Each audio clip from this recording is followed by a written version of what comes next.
चलिए सीधे मुद्दे पर आते हैं। किसी रेडियोलॉजिकल इमरजेंसी में अपनी सुरक्षा कैसे करें, सोचिए। नमस्ते दोस्तों, इस वीडियो में साधारण भाषा में समझाया गया है कि अगर कभी भी रेडिएशन से एक्सपोजर होने का रिस्क हो तो हमें ऐसे में क्या कदम उठाने चाहिए ताकि कम से कम नुकसान हो और हम इसके साइड इफ़ेक्ट से बच सकें।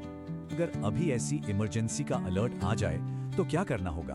पहले कुछ कदम जानना बहुत जरूरी है। ये खतरे कई तरह के हो सकते हैं, इंडस्ट्रियल एक्सीडेंट से लेकर किसी गलत इरादे से किए गए काम तक।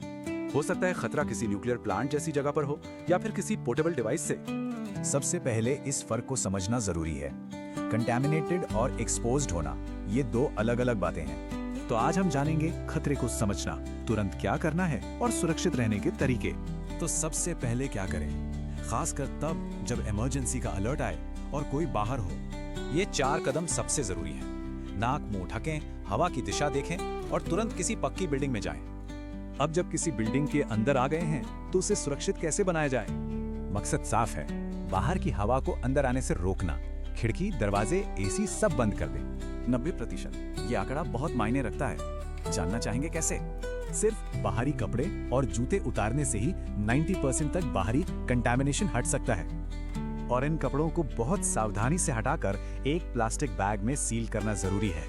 अगर मुमकिन हो तो साबुन और गुनगुने पानी से नहा लें, पर त्वचा को बिल्कुल ना रगड़ें। रेडिएशन से बचने के सारे तरीके बस इन 3 आसान सिद्धांतों पर टिके हैं। ये 3 सिद्धांत हैं: टाइम, डिस्टेंस और शील्डिंग, यानी समय, दूरी और बचाव।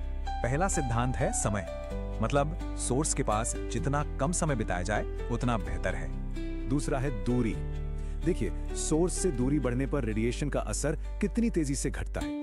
अगर दूरी 2 गुनी कर दी जाए तो डोज 75% तक कम हो सकता है। ये बहुत बड़ा अंतर है। और तीसरा है शील्डिंग। कंक्रीट या मिट्टी जैसी मोटी चीजें रेडिएशन को रोक सकती हैं।